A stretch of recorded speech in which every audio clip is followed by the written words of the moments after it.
எங்க சக்தி ஒரு வழியை எப்படியாவது அந்த நாடக கம்பெனிக்காரங்கள மறுபடியும் வர வைக்கணுங்கிறதுக்காக, அவருமே எங்க பொன்னியோட ஹெல்ப்போட டைரக்ட்டா அங்க அந்த நாடகக்காரங்கள அரேஞ்ச் பண்ற ஒரு புரோக்கருக்கு கால் பண்றாரு.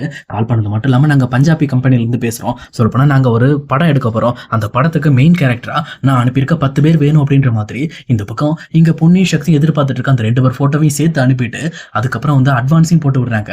இது கேட்டோனே அவருமே, "அப்பனா இது உண்மையான கம்பெனி தான். அவங்க அட்வான்ஸையும் போட்டு விட்டுட்டாங்க. அதுவும் இல்லாம வேற ஸ்டுடியோ தான் வர சொல்லியிருக்காங்க. நம்ம போற ஸ்டுடியோக்கு வர சொன்னா போதும்னு சொல்லிட்டு அவருமே அந்த நாடகக்காரங்க எல்லாருக்குமே கால் பண்றாங்க. கால் பண்ணது மட்டும் இல்லாம, "இங்க பாருங்க, இது ஒரு மெயினா படம் எடுக்கிற ஷூட்டிங் நடக்க போகுது. அதனால இதுல கண்டிப்பா நீங்க மெயின் ரோல் பண்ண போறீங்க. எப்படியாவது நீங்க ஷூட்டிங்க்கு வந்துருங்க." அப்படின்ற மாதிரி சொல்றாங்க.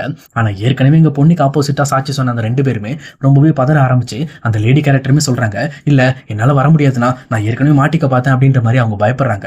ஆனா இந்த பக்கம் அந்த நாடக புரோக்கருமே, "கவலைப்படாதம்மா, இந்த மாதிரி நம்ம வந்து போற ஸ்டுடியோக்கு தான் போறோம். அந்த பொண்ணு வந்தது வேற ஸ்டுடியோ. இப்போ இங்க போய் நம்ம எப்படியாவது இந்த படத்துல கமிட் ஆயிட்டீங்கன்னா, நான் உங்க எல்லாருக்குமே ஒரு நல்ல ரோல் கிடைக்குமா?" அப்படின்ற மாதிரி அவருமே சொல்றாரு. இதை கேட்டோன்னா அவங்களுமே, "ஓகே சார், நான் கிளம்பி வந்துடுறேன்." அப்படின்ற மாதிரி அவங்களுமே கிளம்பி வரதுக்கு தயாராகிறாங்க.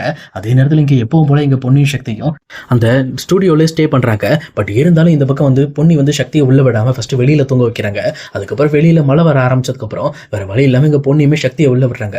அப்ப சக்தியுமே பொன்னி கிட்ட நாசுக்கா ஒரு பதில சொல்ல ஆரம்பிக்கிறாரு. "இங்க பாரு பொன்னி, எல்லா பிரச்சனையும் முடிஞ்சதுக்கு அப்புறம் நீ எதுக்காக நம்ம வீட்டை விட்டு போகணும்? பேசாம நம்ம வீட்டிலே இருந்துறேன்." அப்படின்ற மாதிரி எங்க பொண்ணு கிட்ட கேட்டுட்டு இருக்காங்க. ஆனா பொன்னியுமே, "இங்க பாருங்க சக்தி, தேவையில்லாம என்ன ஃபோர்ஸ் பண்ணிட்டு இருக்காதீங்க. எனக்கு என்ன பண்ணுதோ அதான் செய்வேன். உங்க இஷ்டத்துக்கு என்னால எதுவும் செய்ய முடியாது." அப்படின்ற மாதிரி எங்க பொன்னியுமே எங்க சக்தி கிட்ட கொஞ்சம் கோவப்பட ஆரம்பிக்கிறாங்க. சக்தியுமே, "இங்க பாரு பொன்னி, கோவப்படாத. தயவு செஞ்சு நான் சொல்றதை கேட்டுக்க. இந்த மாதிரி எல்லா பிரச்சனையும் முடிப்போம். நம்ம 2 பேரும் சேர்ந்தே முடிப்போம். ஆனா இந்த வீட்டை விட்டு மட்டும் தயவு செஞ்சு நீ போயிடாத. ஏன்னா நீ இல்லைனா இந்த வீட்டில் என்னால் இருக்க முடியாது." அப்படின்ற மாதிரி சக்தியுமே தன்னோட மனசில் இருக்க விஷயத்த இந்த பக்கம் எடுத்து ஓப்பனாக பொண்ணிக்கிட்ட சொல்கிறாங்க. ஆனால் பொண்ணியுமே அந்த விஷயத்தெல்லாம் காதில் வாங்கிட்டுமே பட் எதுவுமே தெரியாத மாதிரி கேஷுவலாக படுத்து தூங்கிட்டு இருக்க மாதிரி ஆக்டிங் பண்ணுறாங்க. இதை பார்த்தா சக்தியுமே, சரி ஓகே நம்ம தூங்குவோன்னு தூங்கிடுறாரு. இங்கே அடுத்த நாள் காலையில் எழுந்திரிச்சதுக்கப்புறம் எப்போ போல இங்கே பொன்னி சக்தியெல்லாம் தயாராகிட்டு, நம்ம முதல்ல அந்த ஸ்டூடியோக்கு போனோம், அதுக்கு முன்னாடி நம்ம ஃபிக்ஸ் பண்ண ஆள்லாம் அங்கே வந்திருக்காங்க அப்படின்னு சொல்லி செக் பண்ணணும்னு சொல்லிட்டு அவங்களுக்கு தெரிஞ்ச ஒரு ஆள் மூலமாக எல்லாம் வந்திருக்காங்கன்னு சொல்லி கன்ஃபார்ம் பண்ணதுக்கப்புறம் இங்கே பொன்னியும் சக்தியும் பக்காவாக ஒரு வேஷத்தை போட்டுட்டு அந்த ஷூட்டிங்காக அவங்களுமே அந்த ஸ்டுடியோ பார்த்து போயிட்டு இருக்காங்க. சொல்லப்போனா எங்க சக்தியுமே ஒரு பக்காவான பஞ்சாபி வேஷம் போட்டுட்டு, இன்னொரு பக்கம் எங்க பொன்னிக்குமே முகத்தை மறைக்கிற மாதிரி ஒரு இந்திக்கார பொண்ணு வேஷம் போட்டு அங்க பொன்னியும் சக்தியும் சேர்ந்து உள்ள போறாங்க.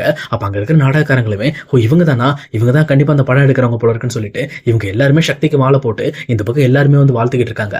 ஆனா அதே நேரத்துல இங்க யாருமே எதிர்பார்க்காத மாதிரி இந்த பக்கம் பொன்னியுமே இங்க நிமிர்ந்து அந்த நாடகக்காரங்களை பாக்குறப்போ அவங்களுக்கு பயங்கரமா கடுப்பாகுது. அப்ப கரெக்டா அந்த நாடகக்காரங்களுமே இங்க பொன்னியை பார்த்து அடுத்த செகண்ட் மிரண்டு போயிடுறாங்க.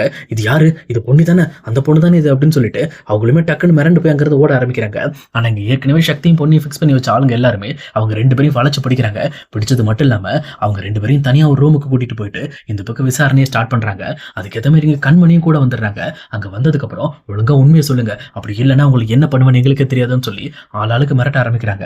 அப்ப சக்தியுமே அந்த நாடகக்காரன் கிட்ட போயிட்டு, "இங்க பாருங்க, உங்களை நாங்க யாரும் போலீஸ்ல பிடிச்சு கொடுக்க வேண்டாம்னு நினைச்சீங்க அப்படின்னா ஒழுங்கா நடந்த விஷயம் எல்லா உண்மையும் என்கிட்ட சொல்லுங்க." அப்படின்ற மாதிரி இந்த பக்க சக்தியுமே ஃபோர்ஸ் பண்ண ஆரம்பிக்கிறாங்க. அப்போ அந்த நாடகக்காரங்களுமே, "இங்க பாரு தம்பி, நீ உன் பாட்டில் ஈஸியாக சொல்லிட்டு போயிடுவேன். நான் இப்பவும் சொல்கிறேன், இந்த பொண்ணு தப்பு பண்ணல, நான் ஒத்துக்கிறேன். பட் ஆனால் யார் தப்பு பண்ணா நான் சொல்ல முடியாதுப்பா. நான் சொன்னேன்னா என் உயிருக்கே பிரச்சனை ஆகிடும். ஏன்னா அந்த சுந்தர் என்னை கொன்றுவார்." அப்படின்ற மாதிரி சொல்கிறாங்க. இதை கேட்டோன்னே இந்த பக்கம் சக்திக்குமே சுந்தர் பேரை கேட்டோன்னே ரத்தம்லாம் கொதிக்க ஆரம்பிக்குது. அப்போ இந்த தப்புக்கெல்லாம் காரணம் சுந்தர் தானே அப்படின்ற மாதிரி அவருமே கோவப்பட ஆரம்பிக்கிறாரு. அப்போ அந்த நாடகக்காரங்களுமே, "எங்க பாருங்க, எங்கள் வாயிலிருந்து இப்படி ஒன்றா பிடுங்காதீங்க, நாங்கள் எதையும் சொல்ல மாட்டோம்." அப்படின்னு சொல்லிட்டு அவங்களுமே விடாப்படியே அடம் பிடிக்க ஆரம்பிக்கிறாங்க. ஆனா பொன்னியுமே அவங்க கிட்ட போயிட்டு, "இங்க பாருங்கக்கா, நாங்க உங்களை துரத்தணும்னு எங்களுக்கு எந்த ஒரு அவசியமே கிடையாது. எங்க அம்மா மேல ஒரு பழி விழுந்திருக்கு. சொல்லப்போனா நான் கெட்டவ, இந்த வீட்டை கெடுக்கிறதுக்காக தான் இந்த வீட்டுக்குள்ளே வந்திருக்குன்னு சொல்லி என் மேல பழி சுமத்தி என்ன இந்த வீட்டை விட்டு அனுப்ப பாக்குறாங்க. ஆனா இப்ப அந்த வீட்டை விட்டு போறது உறுதி தான். பட் என் மேல எந்த தப்பு இல்லைங்கிறத நான் நிரூபிச்சுட்டு போனோம். அதுக்கு நீங்க தான் வந்து வாயை திறந்து பேசணும். தயவு செஞ்சு சொல்லுங்கக்கா, உங்களுக்கு எதுவும் ஆகாம நாங்க பாத்துக்கிறோம்." அப்படின்ற மாதிரி இந்த பக்கம் பொன்னியுமே ரொம்பவே அவங்க கிட்ட சென்டிமெண்டா பேச ஆரம்பிக்கிறாங்க. இது தெளிவா புரிஞ்சுக்கிட்டு அவங்களுமே எங்க பொன்னிக்காகவாவது பேசலாம்னு சொல்லிட்டு அவங்க 2 பேரும் பேச ஆரம்பிக்கிறாங்க. அப்ப சக்தியுமே தன்னோட மொபைல்ல இங்க நடக்கிற விஷயம் எல்லாத்தையுமே ரெக்கார்ட் பண்ணிக்கலாம்னு சொல்லிட்டு அவருமே தன்னோட மொபைல் எடுத்து அந்த விஷயம் எல்லாத்தையுமே ரெக்கார்ட் பண்றாரு. அப்ப கரெக்டா அந்த நாடகக்காரங்களும் சொல்ல ஆரம்பிக்கிறாங்க, "சக்திக்கும் பிரீத்திக்கும் நடக்கிற அந்த கல்யாணத்தை நிறுத்தணும்னு பிளான் பண்ணது ஒரு 3 பேர் தாமா. ஆனா அவங்க ஒரு மெயினான ரீசனுக்காக தான் அதை பண்ணாங்க. அதுல வந்து சுந்தர், அப்புறம் மூர்த்தின்னு ஒரு வயசானவர் இருந்தாரு, அப்புறம் ஒரு நார்மலான ஒரு லேடி இருந்தாங்க உஷான்னு சொல்லிட்டு. இவங்க 3 பேர் சேர்ந்து தான் எங்களுக்கு பணத்தை கொடுத்தாங்க. ஆனா சுந்தர் மூலமா தான் எல்லா டிரான்சாக்ஷனும் எங்களுக்கு பண்ணாங்க. அப்புறம் இவங்க 3 பேர் சொன்னதை மட்டும் தான் நாங்க கேட்டோம். இவங்க வந்து எப்படியாவது அந்த கல்யாணத்தை நிறுத்திட்டு அங்க அந்த பிரீத்தி மணப்பெண்ணுக்கு பதிலா வேற யாரோ ஒரு பொண்ணை உட்கார வச்சு கல்யாணம் பண்ண வைக்கணும் அப்படின்ற மாதிரி ஒரு ஐடியா பண்ணியிருந்தாங்க. ஆனா கடைசி நிமிஷத்துல அதெல்லாம் மாறி போச்சு அப்படின்ற மாதிரி அவங்களும் ஒவ்வொரு உண்மையா வரிசையா சொல்ல ஆரம்பிக்கிறாங்க. இதை கேட்க கேட்க இந்த பக்கம் சக்திக்கு பயங்கரமா கடுப்பாகுது. அதே நேரத்துல இன்னொரு பக்கம் இங்க உஷா அண்ணியமா இதை பண்ணியிருக்காங்க அப்படின்னு சொல்லிட்டு ரொம்பவே கோவப்பட ஆரம்பிக்கிறாங்க. அப்ப இதை பார்த்துட்டு இருக்க பொண்ணையுமே ஓகேங்க வேற யாரு அந்த பொண்ணு யாரா இருக்கும்னு நினைக்கிறீங்க, உங்களுக்கு அந்த பொண்ணோட பேர் ஏதாவது தெரியுமா அப்படின்ற மாதிரி கேட்கறாங்க. அப்ப அந்த நாடகக்காரங்களும் யோசிச்சு பார்த்துட்டு அந்த பொண்ணு பேரு வெண்ணிலான்னு நினைக்கிறேன், அந்த பொண்ணு தான் சக்திக்கு கல்யாணம் பண்ணி வைக்கணும்னு அவங்க பிளான் பண்ணிட்டு இருந்தாங்க. அது மட்டும் இல்லாம இந்த பிளான்ல அந்த பொண்ணுக்கும் வந்து பங்கு இருக்கு அப்படின்ற மாதிரி இங்க இவங்க எல்லாருமே போட்டு உடைக்கிறாங்க. இதை கேட்டோன்னு இங்க சக்திக்கு ரத்தாலாம் கொதிக்க ஆரம்பிக்குது. இந்த சுந்தர் எத்தனை விஷயத்துல சம்மந்தப்பட்டிருக்கான், அது மட்டும் இல்லாம என் வாழ்க்கையை கெடுக்கணுங்கிறதுக்காகவே இந்த மாதிரி வெண்ணிலாவை எனக்கு கல்யாணம் பண்ணி வைக்கணுங்கிறதுக்காக இங்க பிரீத்தியை என்கிட்ட இருந்து பிரிச்சிருக்காங்க, இது எல்லாமே அவங்களோட பிளான் தான் அப்படின்ற மாதிரி இங்க சக்தியுமே ரொம்ப கோபத்தோட இருக்காரு. அப்ப பொண்ணுமே அந்த வாக்குமூலம் கொடுத்ததுக்கு அப்புறம் அவங்க கிட்ட இங்க பாருங்க, இதுக்கு மேல உங்களை நான் எந்த ஒரு தொந்தரவும் பண்ண மாட்டேன், நீங்க எப்பவும் போல இருக்கலாம், அது மட்டும் இல்லாம உங்களுக்கு நான் அட்வான்ஸ் பண்ண அனுப்பிச்சுட்டேன்ல, அதை நீங்க எப்பவும் போல 10 ஷேர் பண்ணிக்கிட்டு உங்க ஆட்கள்ட்ட இருந்து நீங்க வாங்கிக்கோங்க, நீங்க இதுக்கு மேல நீங்க எங்க வேணாலும் போங்க, நாங்க உங்ககிட்ட எதுவும் கேட்க மாட்டோம் அப்படின்ற மாதிரி சொல்லிட்டு இங்க பொன்னி சக்தியும் அந்த ஆதாரத்தை எடுத்துக்கிட்டு கண்மணிக்கு அங்கே இருக்கிற எல்லாருக்குமே பாய் சொல்லிட்டு அவங்களுமே அங்கேருந்து கிளம்புறாங்க. சொல்லப்போனால் இங்கே வந்துட்டு இருக்க வழியில தான் பொன்னிக்கு பயங்கரமாக ஃபீல் ஆகுது. சொல்லப்போனால் நம்ம பண்ணாத தப்புக்கு நம்ம அம்மா பேர் எவ்வளோ நாடடிச்சாங்க, அவங்கள சும்மா விடக்கூடாது அப்படின்னு சொல்லிட்டு ரொம்பவே கோபத்தோடு வந்துட்டு இருக்காங்க. அப்போ கரெக்டாக சக்தியுமே அதை பார்த்துட்டு இங்கே பாரு பொன்னி, நீ எந்த விஷயத்துலையும் கோவப்படாத, எல்லா இடத்துலையும் நான் உங்களுக்கு துணையை அனுப்பேன், எந்த ஒரு காரணத்தை கொண்டோ நீ இந்த மாதிரி வந்து உன்னோட எல்லையை தாண்டிடக்கூடாது, இதை பற்றி நான் பேசிக்கிறேன் அப்படின்ற மாதிரி இங்கே சக்தியுமே சொல்கிறாங்க. ஆனால் பொன்னியுமே இல்லை சக்தி, இது நான் பேச வேண்டிய டைம், சொல்லப்போனால் இப்போ நான் தான் பேசுவேன் அப்படின்ற மாதிரி அந்த ஆதாரத்தை எடுத்துகிட்டு இவங்களும் வீட்டுக்கு போகிறாங்க. இங்கே வீட்டுக்கு போன அடுத்த செகண்டே வீட்டில் இருக்க எல்லாரும் பயங்கரமாக ஷாக் ஆகுறாங்க. சொல்லப்போனால் பொன்னியுமே ஸ்டிக்கோட வந்து நிற்கிறத பார்த்துட்டு இங்கே பவானி பதறி போயிட்டு என்னாச்சு பொன்னி, என்ன பிரச்சனை அப்படின்ற மாதிரி கேட்குறாங்க. அப்போ பொன்னியுமே இல்லக்கா ஒரு சின்ன ஆக்சிடென்ட் தான், மற்றபடி ஒன்றும் இல்லை அப்படின்ற மாதிரி சொல்லிட்டு அங்கேருந்து நகர பார்க்குறாங்க.